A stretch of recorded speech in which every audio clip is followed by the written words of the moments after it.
RTI Live News. Ask for right. లేనిపోని పనికిమాలిన సిగ్గులేని సభ్య సమాజం తలదించుకునే విధంగా తల్లి తండ్రిపై ఇంకా పుట్టుకపై తాను ఎస్టీ కాదని ఆరోపణలు చేసి సహించలేదన్నారు. ఇటువంటి పనికిమాలిన రాజకీయాలు చేస్తే పుట్టగతులు ఉండవని మనుషుల్లాగా మానవత్వంతో ప్రవర్తించిందన్నారు. కానీ ఇలా పశువులా కాదన్నారు. బురదలో పంది వద్దకు వెళితే మనకు బురద అంటకుండా మనమే దూరంగా వెళ్లాలన్నారు. ఎన్నికల సమయంలో ఇటువంటి వక్రబుద్ధి కలవారు వచ్చి హడావిడి చేస్తుంటారని, ఇటువంటి బ్లాక్మెయిల్ రాజకీయాలు తమకు తెలియవన్నారు. టీడీపీ నాయకులు కార్యకర్తలు ఊరుకోబోమని హెచ్చరించారు. టీడీపీ సాలూరు నియోజకవర్గ ఇన్ఛార్జ్ గుమ్మడి సంధ్యారాణి హెచ్చరించారు. వస్తున్నటువంటి విషయం ఈ మధ్య అందరూ వింటున్నారు, చూస్తున్నారు. ముఖ్యంగా బుద్ధి జ్ఞానం ఉన్న వాళ్ళు ఎవరైనా ఇలాంటి ఒక కంప్లైంట్ ఇచ్చినట్టు కానీ, ఆ కంప్లైంట్ మీద ప్రెస్ మీట్ పెడుతున్నట్టు కానీ సభ్య సమాజంలో ఎవరైనా వింటే సిగ్గుతో తలదించుకుంటారు. కానీ వాళ్ళకి సిగ్గులేదు, అది వేరే విషయం. నా కుల ధృవీకరణ పత్రం మీద వీళ్ళకి ఎంత ఇంట్రెస్ట్ అంటే ఈ విషయం మీద మీకు మొదటి నుంచే చెప్పాలి. ఎందుకంటే ఈ రోజు ఎవరో జోగయ్య అన్న ఒక ఆయనను ఇగో ఈయన ఇద్దరు కంప్లైంట్ ఇచ్చారని చెప్పారు. ఇగో ఈ నా పక్కన కూర్చున్న ఈయన పేరు గిరిధర్. వీళ్ళిద్దరూ కంప్లైంట్ ఇచ్చారు. ఆయనతో పాటు మరొక 20 మంది కలిసి ఈ సమాజానికి, క్యాస్ట్ కి అన్యాయం జరిగిపోతుందని చాలా బాధాతత్పర హృదయంతో కలెక్టర్ గారికి కంప్లైంట్ ఇచ్చారని నిన్న రేగు మహేశ్వరరావు అన్న ఒక ఆయన చెప్తున్నాడు. నిజంగా వీళ్ళకి బుద్ధి, జ్ఞానం, సిగ్గు, లజ్జ ఉన్నాయో లేదో నాకు అర్థం అవడం లేదు. ఎందుకనంటే నా తల్లిని అవమానిస్తూ, నా పుట్టుకని అవమానిస్తూ ఈరోజు వీళ్ళు చేస్తున్న కామెంట్స్ మీరు మనుషులా పశువులా అని అడుగుతున్నాను నేను. తల్లి అనేది ఒక నమ్మకం, అది నిజం. తండ్రి అనేది ఆ తల్లి చెప్పే నమ్మకం.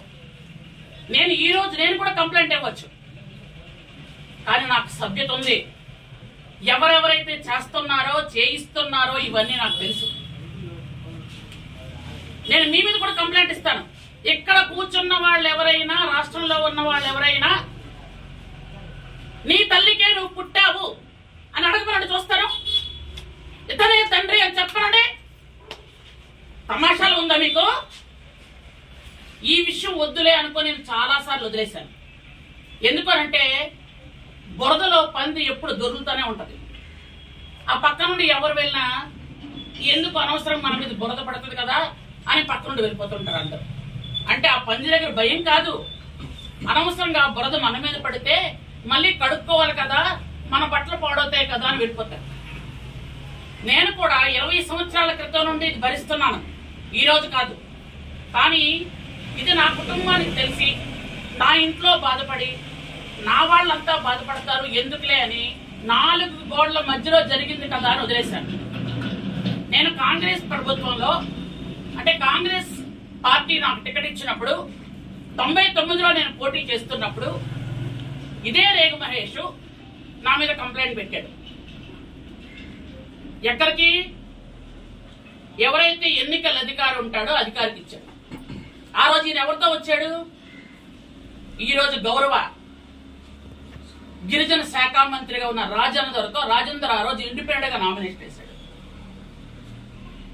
ఇండిపెండెంట్ గా నామినేషన్ వేసిన ఆయనతో ఈయన లాయర్ గా వచ్చి 99లో నా మీద కంప్లైంట్ ఇస్తే ఇదే కంప్లైంట్ దరిద్రంగా ఇది మాటికి చెప్పుకోవాలి. మొన్న 26వ తేదీన A2 SMS లో, సాక్షి పేపర్లో సంజయ్ రాణా గారి కుల ధృవీకరణ విషయంలో నేను కలెక్టర్ గారికి కంప్లైంట్ చేసినట్టుగా వచ్చింది. కానీ నేను ఆ కంప్లైంట్ చేయలేదు. నాకు తెలియకుండా నా ఫోటో తీసి రేగు మహేశ్వరరావు గారు సాక్షి పేపర్లో వేయించారు. ముందు మరీ చెప్తున్నాము, సంజయ్ రాణా గారు మా బంధువు, పక్కా కొండదొర. ఈసారి భారీ మెజార్టీతో గెలిపించుకుంటాము. మీరు లేనిపోని ఆరోపణలు చేసినా పీకిందేమీ లేదు. మరీ చెప్తున్నాము. అలాగే ఏ పత్రిక అయితే మా గురించి పేపర్లో వేసిందో ఆ పత్రిక పైన కూడా పరువు నష్టం దావా వేసి కోర్టు ద్వారా ముందుకెళ్తామని ఆశిస్తున్నాము. ఖబర్దార్.